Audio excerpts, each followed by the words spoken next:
Hey everybody, and welcome to the final episode of Between Sermons as Christian Life Center. Was that too much of a dramatic pause? The final, the last one. Very dramatic.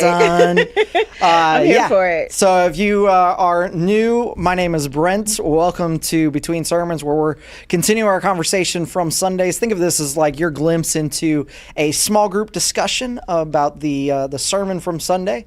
You wouldn't have to have watched our message on Sunday in order to get something out of this conversation, I hope. However, if you want to check out that sermon, it'll be linked in the notes.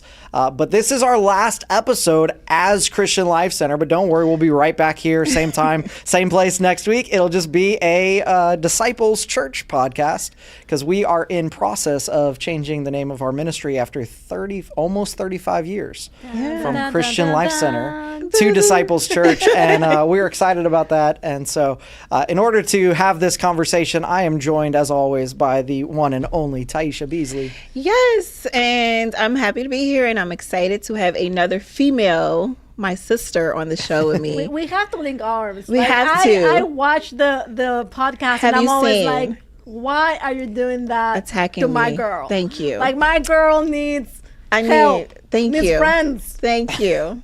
Thank you. So it's payback. Look, sometimes in discipleship, there's correction that has to happen. Wait, this guy is just going too deep and talking all the time. Like, what is happening? Yes, we need to bring order. We need to bring order. So we're gonna do that today. With this being the last episode, we're gonna set things straight so we can go into DC podcasting. Sure. And I mean, she might be your friend, but just remember, she's my wife. True. I watch all of the episodes. I have a lot to say. Man, let's just, you know what? We're skipping the conversation. We're talking about all of those moments where I needed a friend and a sister. But our guest today needs no introduction. She's amazing, talented, beautiful, lovely. We don't say first lady here, but she is definitely queen of this castle, Pastor So, and we are so happy Tell me more. Yes, hype you up. That's what we do in sisterhood. You but see? you didn't use her new name. She got a new name today. She did. What did Pastor Jason? Pastor Fuego. Fuego. Fuego. Fuego. Fuega. Oh, as in fire. Yes. I don't know. He's just being silly. Break this down. Fire as in like you come with the fire, or fire like you are fire, because both apply. You're gonna have to ask him. I don't know. I have nothing to do with it. Okay. I have no clue. I love that. So, but he said you told him to call you that. So he was asking for things from stage. So he was saying fire, and he was saying that it was gonna bring a word that was like fire. And it was like inspirational. And I think that I yelled fuego just because. Love it. Because you yell things? I yell things. Like, if he's asking, I'll help. I didn't ask him to call me that. Okay. But it happened. It just happened. And it stuck. Because I think we will see. Pretty sad that's her new name for you. So.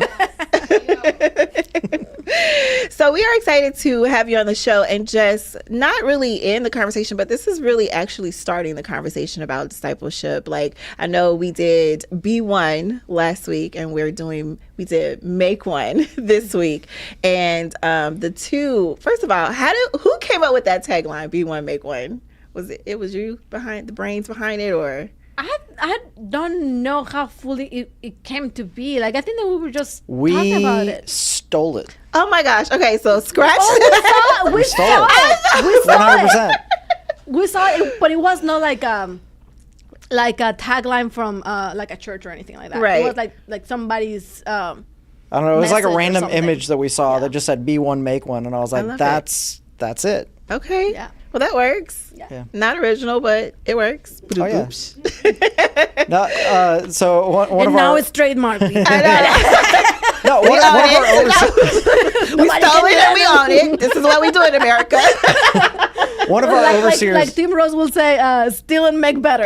See, I was trying not. I was gonna say I was trying not to name drop. I was trying not to be like, we know Tim Ross, and he told us. No. I was just gonna say one of our overseers once told us, "Steal but make better." But make it better.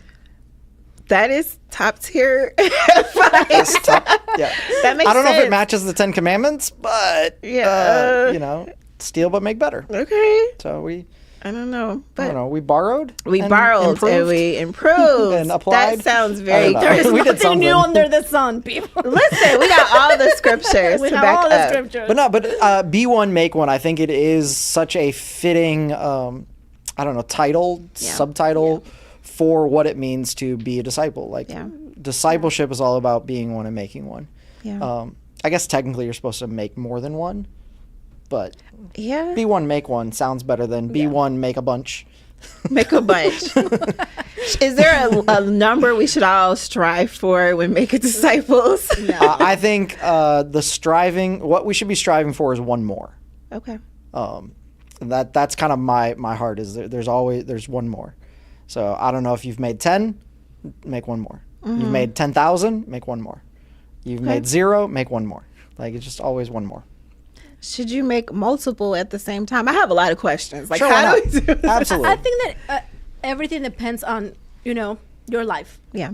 your capacity, because we don't want to do things halfway. We don't want to not be able to be available. If you're telling people I'm gonna be walking with you, and if you need anything, you can call on me, but you are in this season where you are not available, and they need you, and you're not there. Yeah. Then why to put more on you having a lot of people, right? Maybe sometimes you just have the capacity to truly care well for one person. That doesn't mean that you don't talk about Jesus though, to people. Okay. Yeah. So I think that is the difference. Like if you cannot be fully committed to 20 people, be committed to one, that's fine. But continue talking about Jesus. Yeah. Bring them to a place where they can learn and receive Jesus. And surround yourself with people who can have the capacity Yeah. to care for them. Yeah. It is not like, well, I don't have the capacity, so I'm not going to do anything. I think that's a difference. Yeah. Definitely a capacity issue. I would say shout out to our CLC Devout family, but their model is 12. So like that's their big push is 12 disciples because Jesus had 12 disciples. Growing up as an American, we use a base 10 math system. So in my head, it's always 10, Okay. multiples of 10. And so like we've even taught like our staff here, it's like, hey, Yeah. if you have one leader and more than 10 people under that one leader, you're probably going to end up failing because it's really hard for us to be connected to more than 10 at a time. So like my discipleship group that I'm starting in February, it's 10 guys. Okay. And so I think that wherever your capacity is, I think 1 or 2 people is a great dynamic to have. So like if you're going out to sit down for an hour and talk through discipleship with somebody, 1 or 2 people in that conversation with you is fantastic. The more people you get into that conversation, the less each person is really connecting and really having part of that conversation. So That's good. Yeah. Yeah, we just don't want anybody walking alone. And I think that that's something that I've seen so much throughout the years with the church, because we started going into this mentality of let's just win the world for Jesus, which is great. Like that's a great goal to have. Yeah. But sometimes in that endeavor, you end up just going and telling people about Jesus, they receive Jesus, and you just move on. Yep. And then you have freshly new converts that have no idea what to do, how their life is actually going to be transformed. What does this actually mean? So it is very difficult for them to be fully grounded in Jesus if they don't have anybody that they can walk with, somebody that can actually show them what it means and how to live differently. And I think that is where just as the C Church, we have been quite weak in recent years, that we have not fully equipped people to follow Jesus well. No, that's true.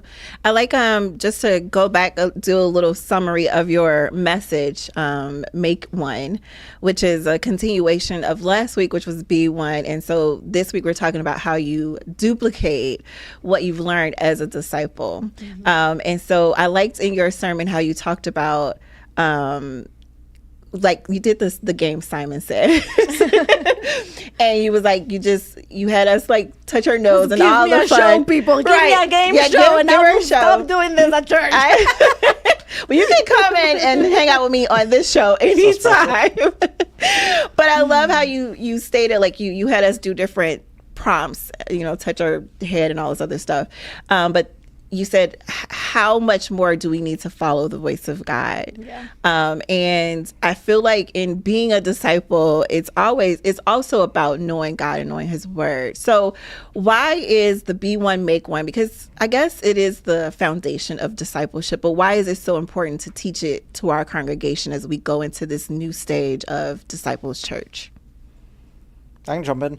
So I think the reality of this is, if you're waiting for the pastor to make you a disciple, you're going to be waiting a really long time. Mm-hmm. Like today, we had over 1,000 people in the church. I can't make 1,000 disciples. You can do it. No, I'm just I met a bunch of people today for the very first time. Wow. I remember some of their names. But if I don't even know your name, I'm not discipling you, right? And so our model is based off of Ephesians, that says the work of the pastors, prophets, evangelists, teachers, all their job is to equip the saints for the work of the ministry. And so really the person that's going to be doing the ministry is the people in the congregation. And so when it comes to discipleship, you need somebody that's actually sitting beside you in that service, that knows your name, that knows your struggles, that knows what you've been going through, that can actually walk this through.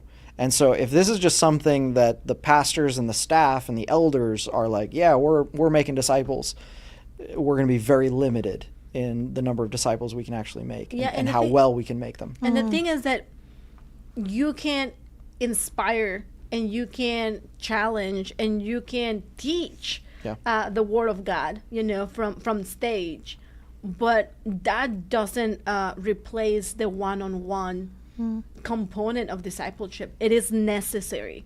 You need to be known and know people. So you need to be able to say, this is what I'm struggling with today. Like when I was preaching this morning, how many people did I actually knew their stories from this week? Mine. I'm just but it is very limited. Yeah. So if the only discipleship moment that you have is just coming and getting the information, you are not really walking with people and getting challenged and getting prayed for and getting encouraged. Nobody is knowing you. So when something happens in your life, when you are struggling, when you are in pain, when you're celebrating, nobody's there with you. And we should not be living life alone. We are supposed to do things together. And together we see God. And when you're struggling in your faith, I can give you some of my strength, and when I am struggling, you give me some of yours, right? It is that relationship. And if you don't have that, it is gonna be way more difficult for you to fully commit to Christ, because when you lack that conversation and that moment of being real and transparent with somebody, when you are doing the same thing that you have always done and you're not really changing your life, who knows about it? So you need people. You do. And maybe I'm overcomplicating, and maybe some people overcomplicate discipleship. So how perfect do you have to be to disciple people? I mean, I'm not being funny, but it's like, should I know all of the scripture? Should I be in position of leadership? How can we encourage people to really take ownership of discipleship outside of I'm a leader, I'm a staff, I'm a pastor? How do we get people to take hold of that and really own it? Because it's perfect though, right? No, I know none of us are, none of us are perfect.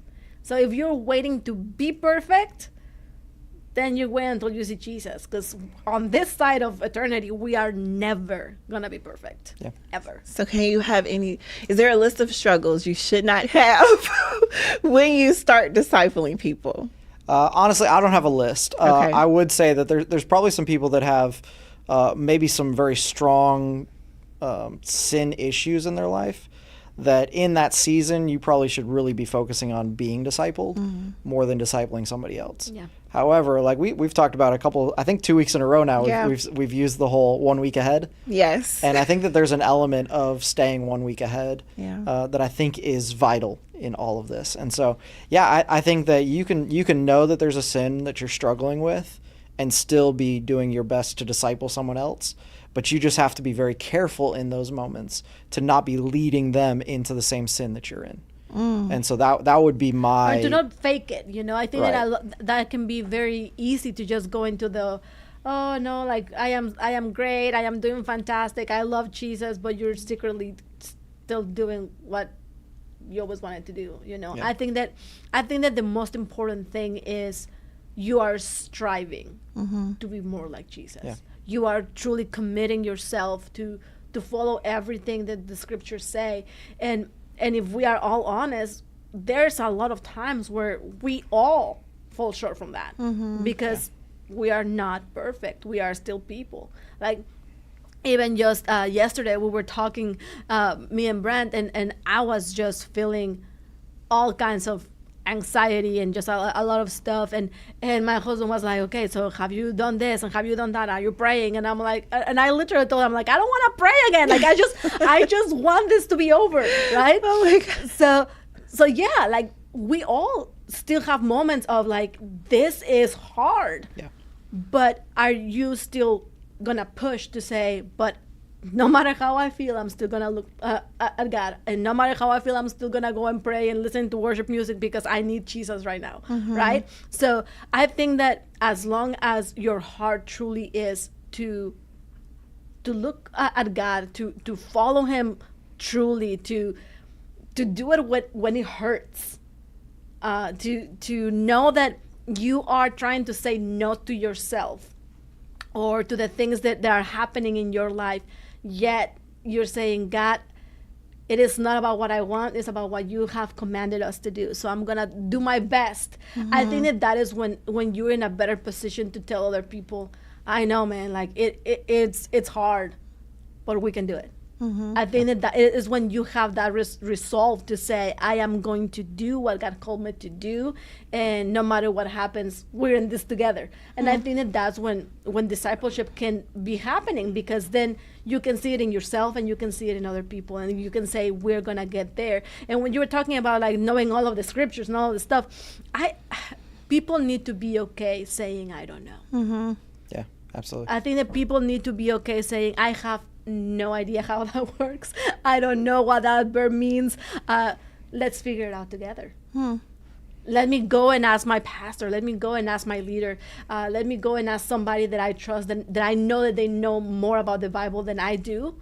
And I either come back with the answer or we'll go together, right? Yeah. Let's figure this out together, because then you're not just helping that person, you're also getting knowledge. And it is okay. I think that we all should be good trying to come up with those answers together instead of just pretending that you know it all, or waiting until you know it all. Because we don't. And there's times that somebody asks us a question and we are like, I have no clue. And that have led us to study something. And you're like, oh, now I understand it better because somebody else had a question. And that enriches your life too. Yeah, to jump in there, I think one thing that we also have to keep in mind is that there's technically speaking, there's like two kinds of discipleship that's going on. Okay. And one is very evangelistic. It's taking somebody that doesn't know Christ and walking through this process. And maybe we can talk about the distinction of that as we get into these points. And so it's either not a Christian to becoming a Christian, or like baby Christian. Like in that moment, yes, the discipleship relationship is this. It's like person here, discipling person here. But there's also a level of discipleship that happens that I would call mutual discipleship. Okay. Where you guys are both on the same level and you're just challenging and encouraging each other. And so it isn't that one of you is like the master and the other one is the student. In that relationship, it's like, okay, Jesus is the master and we're both students, but we're trying to learn together. That's good. And so there's this mutual discipleship that's happening where, hey, I could come this week and be like, man, I got this great word from God. Let's talk about it together. And then the following week you could come and be like, man, I got beat up this week and I don't know what to do. right? And so you can both be the one teaching and the one learning within that dynamic, within that relationship. That's something really good to highlight. And I think I'm glad that was brought up in the podcast, because maybe people had this mindset of like one has to be above the other to have like a true discipleship moment. Because I'm even thinking about this word duplication, and some people shouldn't be duplicating themselves. Yeah. And it's like, and that is a huge challenge. Like I think we've talked about this before, but like when Paul says, "Follow me as I follow Christ," like imitate me as I imitate Christ. It's like, okay, if you were to say that to somebody and they start following you, are they going to end up at Jesus? Yes. Or not? And there's some people out there like, and there's been times in my life where it was like, if you're following me right now, neither of us are ending up with Jesus, and like I need some help, right? Yes. And so we do have to like make sure that we're the ones following Jesus. Yes. And that's why the progression is what we have, right? You are one first, and then you make one. You have to be one to make one. Yeah. So you are working on the things that are in your life so that you can become more like Jesus, so that then you can tell people about what is happening in your life. Yeah, because only a disciple can make a disciple. Absolutely. And I think that none of us, when we say duplicators, none of us are saying like we don't want an army of little souls, like running around. That will be terrifying. No, we want to see Jesus in every single person, that every single person is saying, okay, now I am duplicating what the word says. Because if Saul is living what the word says and Saul is striving for what the word says, I am going to be challenging you to strive for what the word says. It is never going to be like, do as I do. Because in all honesty, we all struggle with different things. We all learn differently. We all process life differently. Like my husband is more of a thinker. I have more of a crier. Like I just need. I didn't know those were the two options. You can either think or you can cry. I am more of a crier. Let's talk about it. Let me process out loud. And he's just very quiet, and I'm like, it's just that you don't care about any of this stuff. It makes sense now. Analytical and emotional. Is that? I don't know what the I guess that makes more sense with words. I just feel like thinking and crying are not like on the same level. Like, here's the two options: you can either think or you can cry. Did you talk about that last week? Like no crying, your legs been weak or something. Like he just he just processed differently. So we cannot just assume that what works for me in my walk with God is gonna work for everybody. Even in your devotional time, like some people want to wake up at 5 a.m. and read the Bible. I wake up at 5 a.m. and read the Bible. You know what I learned? Absolutely nothing, because I was falling asleep. Right? I fought more to stay awake than to actually read. For me, 5 a.m. doesn't work. For me, getting up before all of my kids so that I can have my quiet time actually quiet doesn't work. For me, what works is my kids are gone, they are in school, I can sit down with my cup of coffee, and then I am awake and I can read my Bible. So what works always got to bring that coffee in. The coffee and Jesus. Let's get her a shirt or a plaque. Yes. But, I think that's what works for me. So, like, even in those things, we are not trying to duplicate every single thing that I do, you have to do. No. What we are saying is, it is important to have time with Jesus. When are you having time with Jesus? Okay.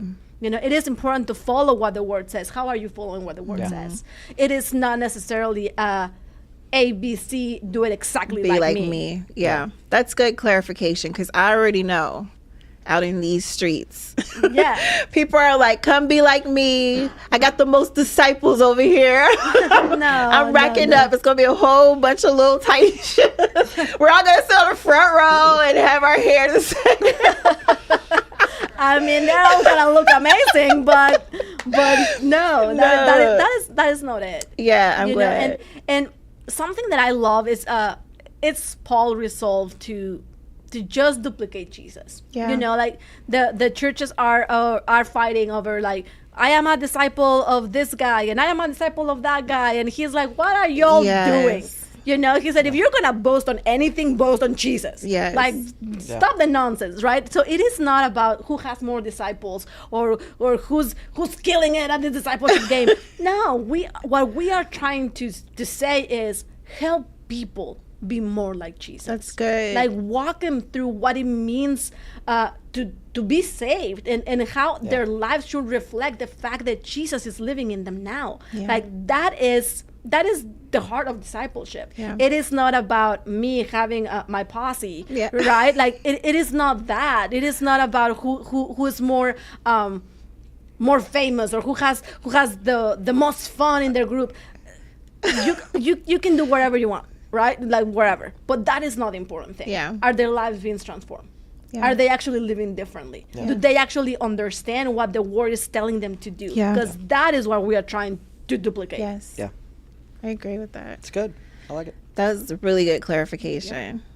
Just mic drop. Wait, Do you want a little Brents No, running around? No, one is more than the world needs. I agree. I concur. Let's keep moving. No, I like that you brought up the fact of evangelism, not versus discipleship, but like let's compare and contrast there. Like, what are some key elements to discipleship that is not found in evangelizing? I don't know how to distinguish that. I would say like, so Soul's 3 points today was learn about Jesus, believe in Jesus, obey Jesus. I think those 3 steps are both present in evangelistic discipleship and like mutual discipleship. Mm-hmm. I think it's just a matter of what level of things is happening. So like for somebody that doesn't know, who you are talking to, right? Like exactly, that's what I meant by that. So like learn about Jesus. That's applicable to everyone. Mm-hmm. I've been saved for, I guess, 34 of my 40 years. What? You got saved at? I got baptized when I was 6. So I guess if you count that moment, sure. Okay. let's just skip the teenage Right? years. I'll tell you the T later. Erased years. The T. There's a pause there. What I'm trying to get at there is 30 plus years of walking with Jesus. I'm still learning about Jesus now, because we all are. Yeah. Like our understanding of Jesus, our knowledge of Jesus, it's still growing. But that looks different for somebody that maybe is an atheist or grew up in another religion or is agnostic or whatever. They're learning about Jesus at a different rate or a different level. The things they're learning about Jesus may look different than what I'm learning about Jesus in this season. But either way, I still need somebody in my life that is helping me learn about Jesus. Okay, believe in Jesus. What I love about in Scripture, this belief in Jesus is not about agreeing to information. Like it's not, okay, I believe that Jesus was a first century rabbi, carpenter, son of God. Like it's not about the information. Believing in Jesus, biblically speaking, is saying I'm putting my trust, I'm putting my beliefs in. Another way to put it would be I'm putting my hope in Jesus. And that's a process that, yeah, it's for the unsaved new believer, but it also applies to 40-year-old Brent. Like there's still moments in my life where I'm still putting trust in Jesus. Like bad situation happens at work or in family or something's going on. I still need that, okay, somebody in my life that's helping me put my belief, my trust in Jesus in that season. And then obeying Jesus. I mean, when does that stop? Right? Like there's like it doesn't matter how long you've been following Jesus or how short you've been following Jesus. You still need somebody in your life that's helping you obey Jesus. Now, at the beginning stage, it's like, okay, here's the 10 commandments. Let's not break those. Right? Then as you get further and further along, it's like, okay, well, we're supposed to be developing the fruit of the Spirit, and you were really rude the other day. Was that showing kindness? I don't think so. Like then all of a sudden it becomes like we're working on the smaller details as we go. But in both scenarios, you're still learning about Jesus, believing in Jesus, and obeying Jesus. And that's where discipleship happens. Like, so you need somebody walking you through that when you are brand new to the faith and when you're 40 years into the faith. You still need somebody in your life walking through those things. Yeah, because we're not done. Yeah. You know, the moment that we're done, that means that we are Dead. with Jesus. You're not done till you're dead. You see how you said with Jesus and he said dead? It's like just straight to the point. Look, you're gonna put some sugar you're on gonna it? cut this clip. Which version is gonna be the cut? The cut is gonna be you're right. not done till you're dead. You're right. Consider it done. You can put that on TikTok now that TikTok is back. And I found a way to put it in, Freddie. That was just for you. Oh, that one day shut down. No, it's back up. Did you know? No. TikTok is back up. We got a whole notification. Oh, so it was just like down for like it shut down at like 7 a.m. and it was Like back 2 by hours? like 1 p.m. Yeah. That's crazy. I want to do a hoax like that. Like, I JK. disappeared, and then nope, I'm back. Do it with the CLC app. It's like the CLC app is down, and now it's the Disciples app. Well, that would be real. I guess technically, a couple more weeks before. Do people have to download a new app? Or is the CLC app going to become the DC app? Do we know that yet? I've had people asking me, and I'm like, I don't know, people. It's above my pay grade. Are you sure it's above your pay? You make the pay grade. So.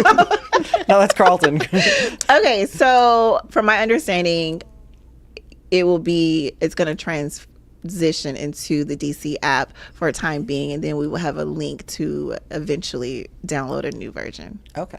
So Just stay tuned. So stay tuned. There's so many. Don't delete us yet. Right. So many amazing We're still things. here. Yes. How about social media? So we are CLC Tinley. Sorry, this is totally off subject. Wow. But I'm sure people are curious, right? And, so we are CLC Tinley on Instagram and Facebook. What does that be? And on YouTube too, On right? YouTube. So. What is that handle moving forward? It's a surprise. Just stay tuned. And stay tuned. And don't delete us. I cannot believe you put me on spot like this. Taisha's like, I'm here to ask questions, not answer questions. What I will say is that you will not have to follow a new page. Everything will be turned over and cleaned up. And then you'll have the new handle, new pictures. I've been starting on social to change things over slowly if you follow us. Dun, dun, dun. So things have been turning over, a little at a time, just like we've been doing here at church, like a little at a time. We've been slowly turning things over. So, but thanks for putting me on the spot. See, there's only one Brent. That's what I'm here for. Pastor Brent. I'm here for you, girl. Thank you. Here for you. Stay tuned. Ooh, stay tuned. Goodness, if you were not here and it was like Pastor Carlton or Asa, I would have got thrown under the bus and ran over. Listen. I'm just asking the questions that people have been asking me in the lobby. I think that's good. The people want to know. The people want to know. Carlton is the people. If Carlton was here, no. If Carlton was here, Carlton is the people. He doesn't even have Instagram. Stop it. If Carlton was here, I would have asked him, hey, when people are wanting to give, is there a new way of giving, or is the old way still work? Go ask him. Right? But these are the questions that I keep getting asked. Okay, so you want to do a whole special turnover edition next week? We could do that. We can do that. That would be fun. Our post First Love, start of Disciples Church. Yeah. Yes, we're gonna do turn a First over. Love recap. Yes, talk about how amazing Soul's message was. Yes. Do you feel a certain way when she get like woo in the audience? No, she gets woo when they like when she's preaching and I'm there. Doing an announcement video. Yeah, they went nuts over her, and she was literally 8 seconds after I was up there, and it was dead silent. So I had to turn around and be like, "What am I, chopped liver? Like where's the love? Where's the appreciation?" And they were like, "Well, it's Soul," and I was like, "Well, I guess." You bring that disciplined voice, so of course we're cheering for you, but it's kind of like we're scared at the same time. Whatever, dude. Whatever. It's all good. No. You don't play games with them. We don't play games, right? You might want to bring the games out. All right, we'll play Dachi. Okay. No. I was so sad that nobody laughed at your joke. I thought it was funny. I know. They left me hanging. I was like, okay. So do you want to fill the people in? Fill the people in. You had a quick, is it called Easter egg? No? Maybe. I don't know. Easter egg? I don't know. Well, a quick, just like, I was just trying to make a funny. And stay relevant. Like I'm 40. I have to stay connected however I can. Okay, so I one of the hip cool kids.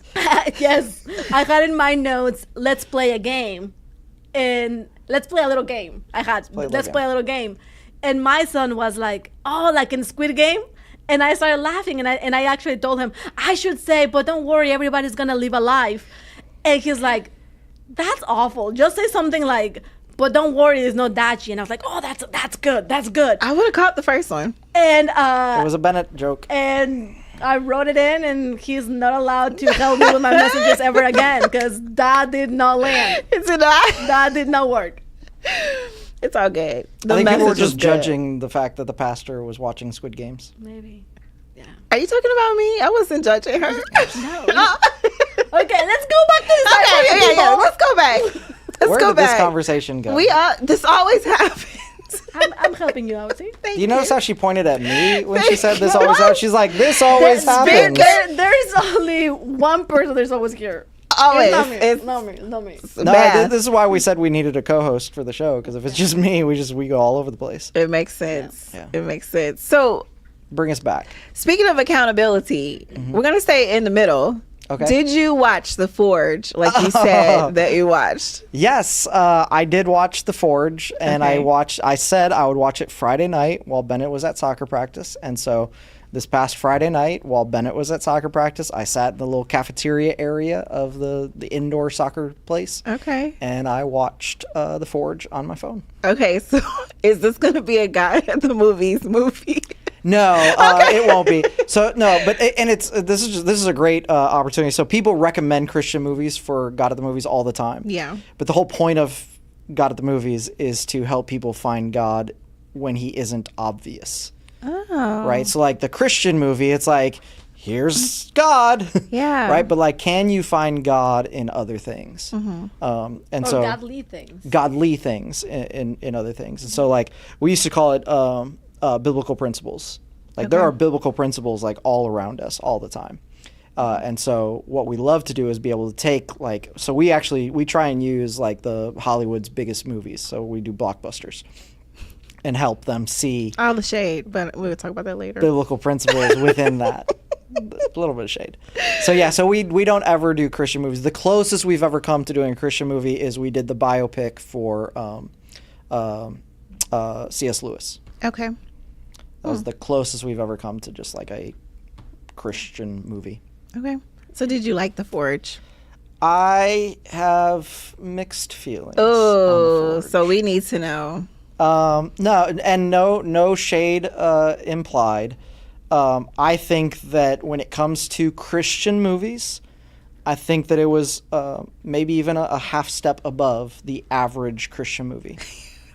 My problem is I rank Christian movies kind of where I rank Hallmark Christmas movies. Oh my goodness! He's like, you would have loved it because it was like a Hallmark movie. Have you not seen it? We have to do a movie night then. We do. Let's do it. So I'll say and for me that's just I'm a movie snob. Like I love film. That's why we do at the movies. Honestly, I love movies. I love cinematography. I love storytelling. I love all of that.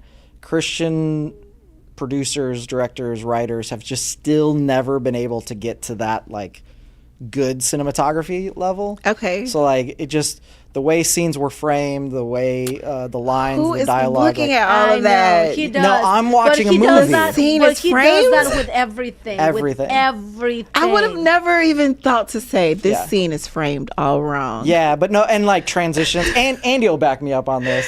He's back there laughing. I'm like, I don't get it. Like transition moments and stuff. Like there's an awkwardness when you're watching a Christian movie because they don't really know how to move a scene to another scene. So it's very abrupt in general. Okay. And so it's just, for me, like quality of movie, not great. The messaging of the movie, far as like, so coming as Disciples Church and discipleship, I thought that it presented discipleship in a beautiful way. I think that the message in the movie was fantastic. I think Christians will love it. I think if you were to try and tell your non-Christian friend that this is a great movie, they will laugh at you. Because like from a non-Christian perspective, I'm glad we have no sponsorships with the movie Forge. We would completely not make the class. But I can say, to the 8,000 or 873,212 people that told me that I needed to watch it, thank you. It was good. I recommend other Christians watch this movie. I think that it's a good depiction of what does taking somebody and really the discipleship that they demonstrate is like the mentor-mentee style of discipleship. And I think they did a really good job with it. I agree. It was good. Messaging was great. Okay, good. As a movie. Like Brent has this eye for It's the standard. all of the little things. Like he can see all of the little things. I'm surprised I'm still in the media department. I'm just glad to be here. I'm just like, this I know. I just want to tell a story. He's like the frame. Brent is the one that is looking at all of the details guy. all of the I'm a stuff, details all of the guy. stuff, and I mean, he's pretty spot on a lot of stuff. I'm like, oh, I didn't even notice that until you said that. I won't be you know, looking. so Yeah, we have a hard time watching TV shows together. Because she's just sitting there enjoying it. I'm like, that is the most lazy writing I've ever seen. my like, God. they just everything, and I'm wanted you like, to hate that character, why? so they just wrote him in a way that is so over the top. Like, oh, it's so people lazy. send So Send lazy. help. Send I help. am going to send help because I understand a little bit of what you get. It's terrible. But I can say they did a good job with the movie. Okay. Recommend it to Christians to watch, get a better understanding of discipleship. I think it's great. Yes, message. fantastic. I agree. Before we end this plane, me and my buzzwords, I do want to talk a little bit about, I don't want to say the dangers of discipleship, but I'll tell you a story. There was a guy, I have a friend who goes to another church, and a guy got out of prison, right? And he started to like connect with people in the church, but his whole like motives was to like set them up and like rob them. It was crazy. Okay, then. Yeah. So how do you protect yourself, not just from being robbed, but just from ill motives of people like, hey, can you disciple me? But it's like they don't have good motives there.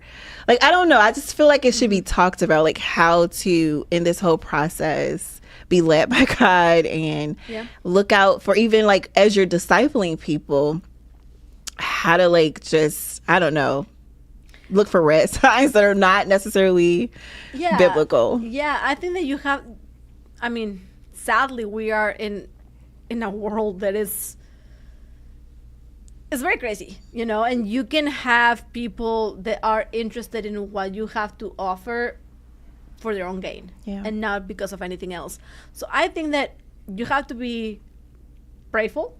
Like, you have to be praying about the people in your life, and then you have to pray about who you are allowing into your space, right? The other thing is you can set boundaries, and that's okay. The fact that you are the one who is mentoring or discipling another person doesn't mean that they have full range into your life. And I think that sometimes that gets mistaken, because you feel like, well, if that's my person, then that means that they have full access to everything, and that's not like that. Like, you can't set boundaries, you can't set times, you can't set the things that you need in order for the relationship to be a healthy relationship, because we don't want you to just get taken advantage of. Yeah. And that can happen in every relationship, truly. So boundaries are okay. Yeah. Boundaries with time, boundaries with spaces. You know, if we are very much of a open house, we would love to have people over, but we also know that there's times that with some people that you don't fully know, it may be that we meet at a cafe. You know, don't feel like you just have to have arms open and everybody welcome and everything, because that is not wise. So you have to go at it with wisdom. You know, you want to help people, and also in this process, I know that we, like I was saying, we don't quit on people, and it's true. But this whole journey is a two-way street. You cannot disciple somebody that doesn't want to be discipled. That's good. You cannot want to help somebody to change their life if they are not willing to put in the work. So if you have been talking about this and I've been trying to help you, and you really are not even making an effort, then that's a problem, and that is one of the red flags, right? Like, so then why you keep calling me if every time that I ask you to do something or that I tell you, you know, like, this is what the Bible says, you still just blow me off, you know? So I think that it is very important for you to to have your eyes open to to those things as well. You cannot force people to change. That's good. So there's times that we really believe that we have the people's best interest in mind, but if they are not willing to put in the work, there's nothing we can do. That's a good sign to look for, like how invested they are in just listening or and if somebody's trying to use discipleship as their MLM, like it's my multi-level marketing and I'm going to get these 10 people to buy into my product and it's like that right there, like come on now. But like what we teach our leaders, our discipleship method, we call it IRD, intentional relational discipleship. And so the relational part, like you should have relationship with the person you're discipling. So like you already know that person. You know their shortcomings, their qualities. Like it would be really easy for you to be like, you know what, I understand what you're trying to do here, and that's not what I'm for. There's going to come times when maybe you don't have a great relationship with somebody, and you're starting that exploratory. That's where I would say like what Soul said about meeting at a coffee shop or something is the best advice. Like before you just open up your home to somebody that's practically a stranger, you want to get to know them a little bit.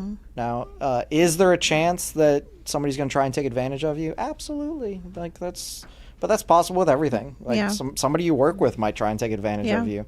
The homeless guy that you're begging for money, he might be taking advantage of you. You give him $10 and then you see him walk to his Lexus and you're like, wait a minute. Like you never know. That's true. So be prayerful, use discernment, but really for us, discipleship happens through relationships. And so check out the relationship first. Start to build that relationship. And there may be somebody in the church that you're like, man, we've had some conversations that have been pretty good. Maybe there's something more that we can do here. Let's go out for coffee. Let's go out for breakfast. Let's go to a public space where we can talk and there's safety and all that. So I think sometimes you just got to go a little bit slower pace if you don't know the person that well. Yeah. And I think that's why it's also important for you to have somebody that is discipling you. Yeah. Because there's times that you can feel invested in somebody and you might not see some of those red flags, right? Yeah. So if you have that relationship with somebody else and you can say, hey, so what do you think about this person? I have done this, I have done that, and get more wisdom than just your own. I think that it is also good in safety in numbers, right? Where you can have somebody else that can see outside from the specific relationship and can give you some input on things that you might not see or experiences that they might have, that maybe like, oh yeah, I have experienced that with somebody else and this is what my outcome was, and that doesn't mean that it's going to be yours, but at least you go at it with a little bit more of a knowledge of a just check these things out kind of thing. So we need that's why we need people like you have to be in that community so that you can do things not just on your own. It is not you just being all by yourself doing all of the things. If you have that person that it is pouring into you, and then when you're putting into somebody else, they can also give you the wisdom in what to do and how to go about it. That's good. Yeah, that's good. I love the relational aspect of it. So that's really good advice for those who are kind of like, I'm a little nervous about discipleship. Start with your community. Start with who you are doing small group with. Start in those spaces until, you start walking on water, faith. And then, you can be more spirit led. So as we I hate to, Pastor Brand always hates when I land the plane, but it needs to be landed. So sometimes it's abrupt. Sometimes it's just like, man, I'm enjoying this conversation. I want to keep talking. We're done. And then she's like, I'm done. But there's chicken to be eaten. Right after this. So what is the biggest takeaway? And I'll do something a little different for both the Be One, Make One aspect. What is for both of you guys to give the biggest takeaway for this new commission as a church, as a body?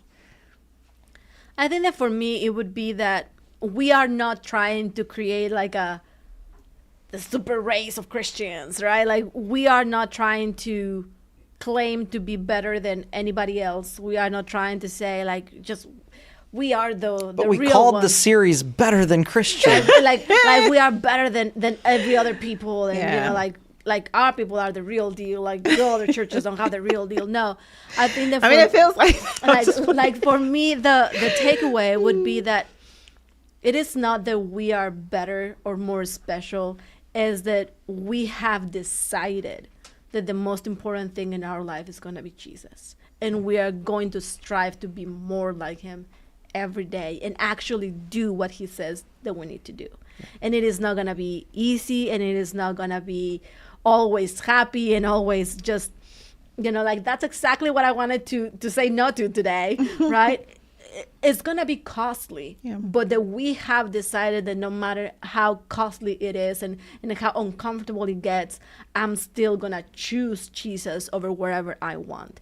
And that to me is what the Heart of Disciples Church is. It is not for me to go to other churches and be like, you guys, you're a bunch of Christians, we are disciples. Like, because the moment that you get into that point, then you have already failed, because then you are getting your ego above what God is telling us to do. That's good. Like, we want to be submitted to Jesus, and that's it. That's good. I love that. I like it. How about you? Man, I got a million things that I could say about this, because this is just where my heart's been for 2 years. But what really hit me while you were preaching, actually, I love, you brought up Romans 10. It's the how beautiful are the feet of those who bring the good news. And it just really hit me that you are someone you are the someone that somebody needs. And so, like, in that passage it says, how can they hear unless someone tells them? And so I want to live my life with the understanding that I'm the someone that somebody needs. And so I want to make sure that I'm available in those moments, and that I'm looking for those opportunities, that I'm not so caught up in doing my thing that I miss the opportunity or I miss the moment, that somebody needs me to be the someone that they've been waiting for. Yeah. I'm about to cry. That was so magical. Whatever, dude. You saw the unicorns fly by. Yes. He was speaking. Oh my gosh, that was really good. No, I'm not joking. Like, both responses were so good. I feel like as a church, going into the Disciples Church, we are so honored to be led by a woman and a man of God who have a heart for God's people and just have a heart for the things of God. So I say this sincerely, that I'm grateful to be a part of this church, this body of Christ. And that was just encouraging. So we are going to land this plane. Are you going to get emotional? No? Okay. I don't get emotional. Okay, we know. I might. Who knows? But we are so excited here. I'm going to say it one last time at CLC, because after this, we are going to be Disciples Church. So we pray that you will continue on this journey with us.